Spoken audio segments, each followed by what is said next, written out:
calling these fights right now, which start this weekend in Paris. I think a lot of people they don't pay a lot of attention to Olympic boxing until we're right on the precipice of Olympic boxing. So you have been spending some time studying these fighters, the games themselves. Tell me what you think are the biggest storylines going into these Olympics. Well, personally, I know we're not supposed to be personal once I get behind that mic, but personally, um, my rival from 2016 has finally made it to the Olympics, and I'm so glad for her, Jahaira Gonzalez. I thought she'd be next in line for 2020 and, go on to do a ton of great things. She was my biggest competition going into that 2016 Olympic trials, and we had 3 fights, very close. I respect her a lot. She's very talented.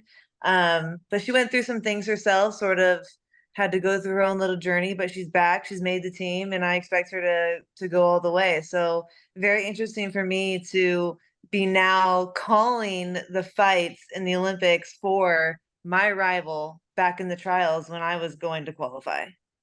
What do you think? With the U.S. boxing team, for decades it was a glamour team amongst the U.S. teams competing in the Olympics. You had so many great fighters, from George Foreman to Sugar Ray Leonard to Oscar De La Hoya, going up to Andre Ward in the early 2000s, gold medalist who used that gold medal to be a springboard to big things in the pros. You didn't even have to win a gold medal; you just had to perform in the Olympics to jump the next level. Really, in the last 20 years, you've seen some very good fighters, yourself included, perform at the Olympics, perform in the pros. But it's been, I think it's fair to say, in a state of decline over the last couple of decades. Like, as you look at this team where it is right now, how would you assess it? What would you say is the state of USA boxing? It's very interesting because boxing has changed a lot. I'm not so sure that the Olympics holds as much clout as it used to. Um, Especially with the social media and everything coming into play. Back then they didn't have all this social media. They didn't have ways of promoting themselves. The way they promoted themselves, the way they got them that pro contract, the way they got their name out there was by going to the Olympics, period, or medaling and winning. There's so many other options now and pathways. So it's interesting. When I met with the Olympic team, I told them, I said, um, I hate to say this to you guys, but like social media and all that is so important. Like no one is going to work harder for you than you will for yourself. You have to build your brand on your own now. That's just where it's at. Even if you do get a promoter, even if you are signed with or a part of the US Olympic team, it doesn't matter. And especially in boxing, where you're going up against a ton of Americanized sports that are mostly gymnastics, track and field, soccer. They're getting the most of the attention. And I felt that way too after the Olympics. I felt like, man, was it worth it? Like, I know it was worth it. It was definitely worth it because it was a dream and I learned a lot, but I didn't leave with everything I expected to leave with. All the media and attention and sponsors and endorsements, they went to the very Americanized sports, and that wasn't boxing. And it made me realize how important self-promotion was, and still at the end of the day, it's extremely hard when you're competing against Americanized names like Simone Biles. So it's tough and it's changed so much. But at the end of the day, like still making the Olympics has to be a personal goal of yours. It has to be something that you really genuinely wanted to accomplish. And I hope that they're all there for that reason. I know they are. I met with all of them and they're there for that reason. So what they do after that is up to them, but it's definitely not the same game as it used to be. No, and it's funny. A couple of weeks ago, I was talking to Jaleel Hackett, a young kid out of the Baltimore area who was a very good amateur fighter. And one of my early questions when I'm talking to young guys who have deep amateur backgrounds is, "Oh, did you try to make the Olympic team?" And he's like, "Not really." He's like, "My idol was Adrian Broner, like the young version of Adrian Broner, who won by the age of 23 was a 4 division world champion." It's like they Yeah. kind of look. And maybe I'm saying exactly what you're saying, but it's like they look to these young successful pros as turning pro early and following that path, as opposed to kind of going down the traditional, all right, let's go to the Olympics. Let's maybe go to 2 Olympics. Let's try to win a medal, and that will be our pathway to success in the pros. Now they just want to turn pro as early as humanly possible and, try to get that world title shot as early as possible. And Jalil Hackett was 21 years old. Is 21 years old. He's like, I think I can get my first title at 23. Like, that seems to be more the perspective of young fighters than what it was 20, 25 years ago. I agree. It really is individualized. It depends. Like, what are your goals and what do you really want to accomplish? But like I said, nowadays you have other pathways to fame and to money and to success. Back then it was the Olympics. You didn't have social media has changed so much. So maybe now people are thinking like, well, do I need the Olympics to get to the position I want?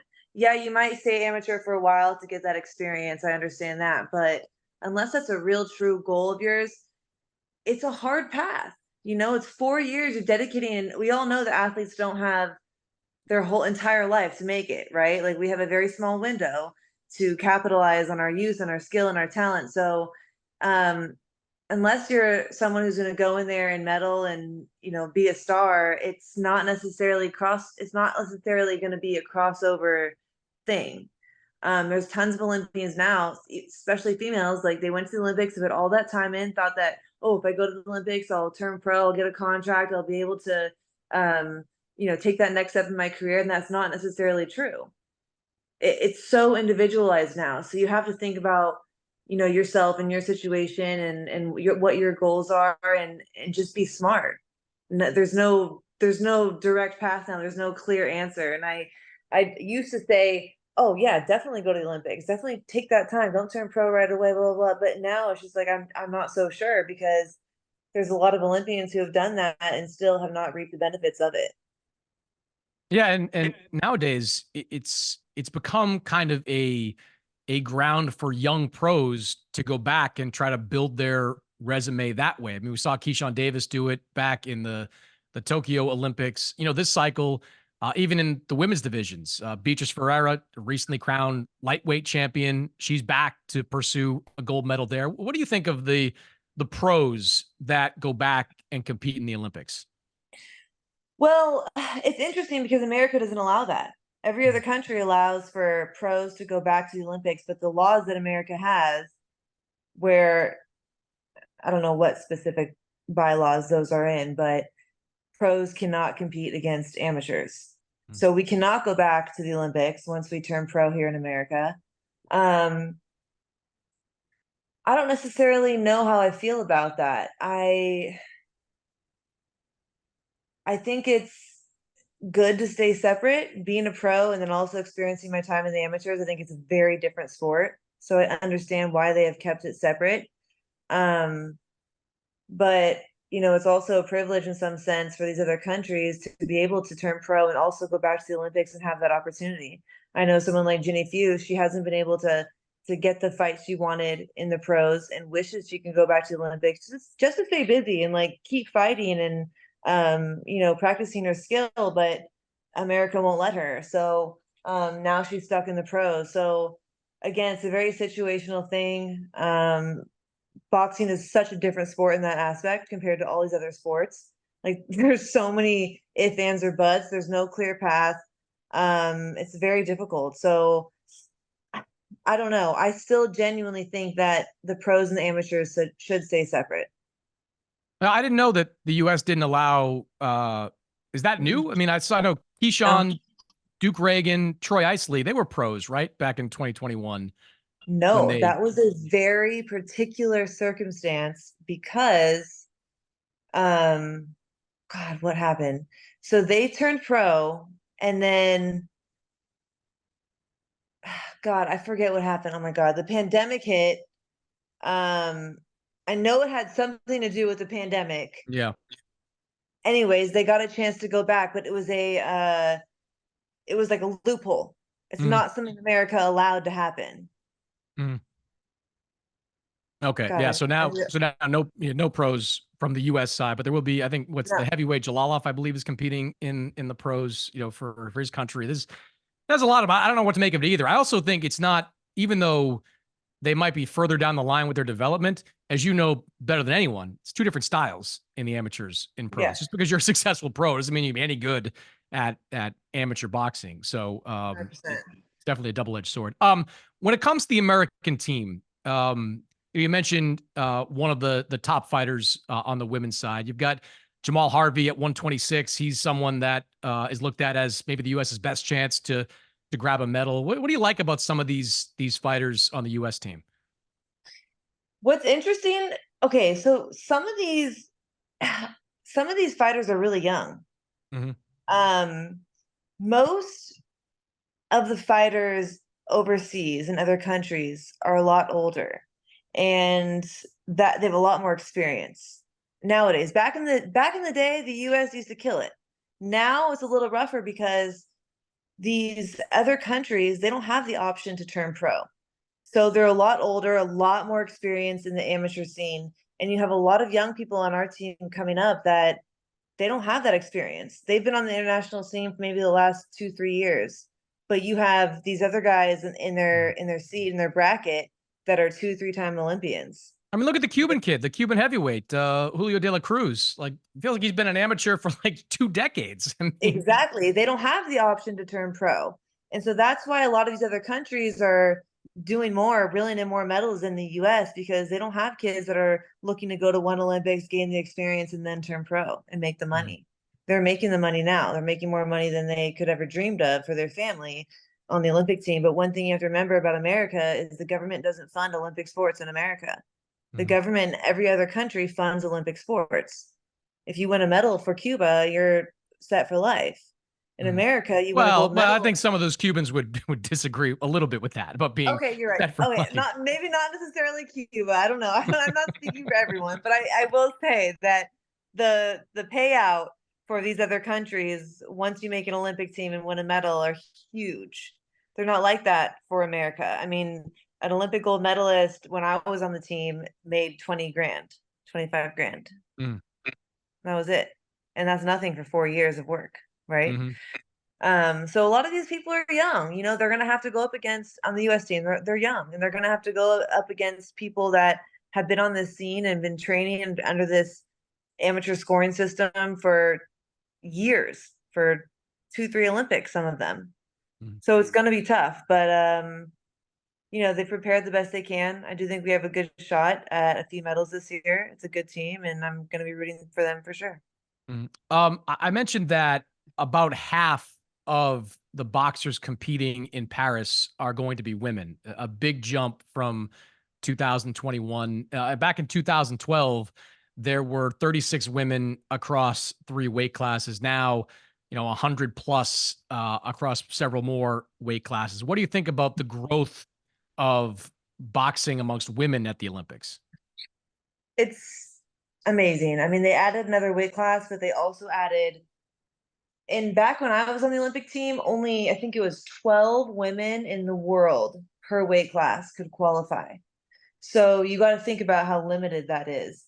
They've expanded that now, and rightfully so. The depth for women's boxing has grown so much, um, also in America, but it's been there in other countries. So uh, hopefully, we'll see that continue to grow, and the competition becomes stiffer and slicker, and it's going to be harder. Mhm. It was easier to qualify this time, but it's going to be harder to medal. Whereas in my year, it was harder to qualify, easier to medal Mhm. because now you have more people qualifying, less people medaling. Whereas when I was in the team, very few people qualified. So it was harder to get that job done and get on the team. So it's definitely changed. Obviously, great for women's boxing. I saw it going this direction anyway. We all have. And hopefully we'll get to that 6 men, 6 women squad that wrestling has done. And wrestling, I believe, did that. Hopefully we'll get there soon. Do you think it will lead to more stars in the professional ranks? Because it strikes me that the number of kind of well known women is not dwindling, but not growing maybe like it should. Like you're one of the women that is well known in the US, obviously in the UK, because of the number of fights you've had over the year. I mentioned Claressa, Katie Taylor, Amanda Serrano. There's a handful of women that are known commodities, but I'm still kind of waiting for that next generation of women stars. Do you think that, these women Olympians, that they're going to become that, or is there another problem that needs to be overcome with women's boxing? So you're right. This era of women's boxing, women you see now, me, Sinisa, Katie Taylor, Clarissa Shields, this generation of women are unique in a sense where we came up in a time where there wasn't, a lot of opportunity for us. We were in the first women's Olympic trials. We were in the first women, some of us were in the first women's world championships, like the first Olympic gold medalist or medalists. And now you're getting more and more women in the gym at a younger age.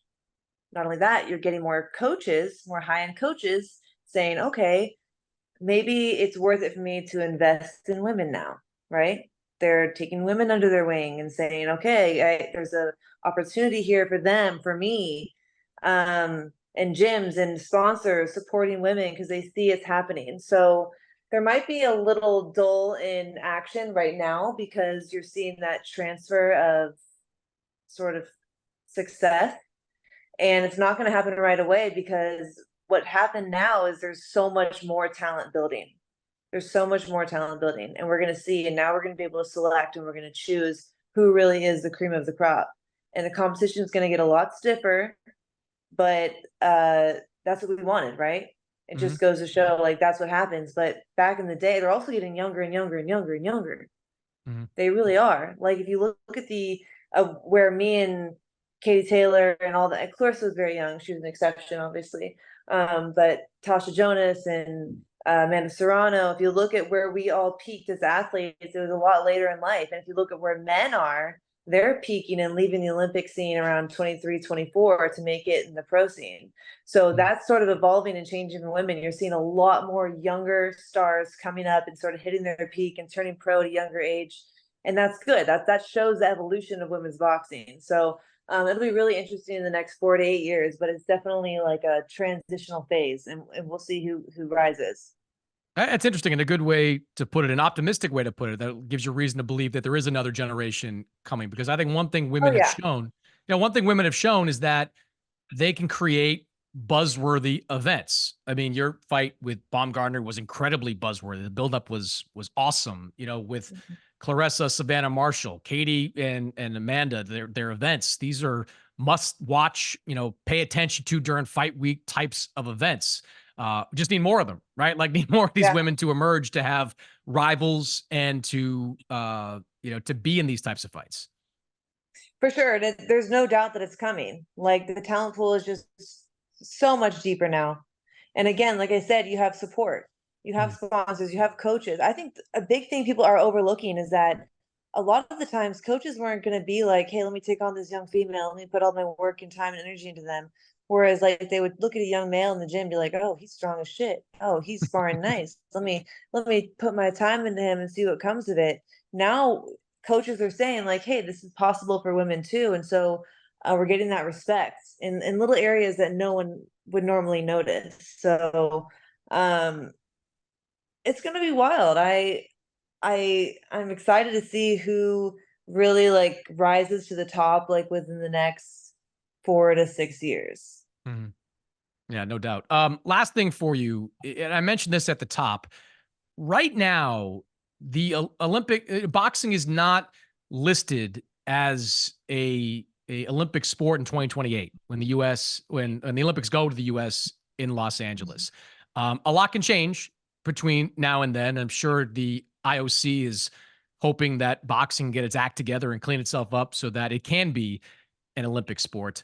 Uh, we talked about the usefulness of the Olympics for women, the growth of it with women. I mean, that feels like to me would be incredibly damaging, most notably to women, if the sport gets eliminated in 2028. Not just because it would be eliminated, but because it would be eliminated while it's in the U.S., where there'll be the most American eyeballs on it for an Olympic game cycle.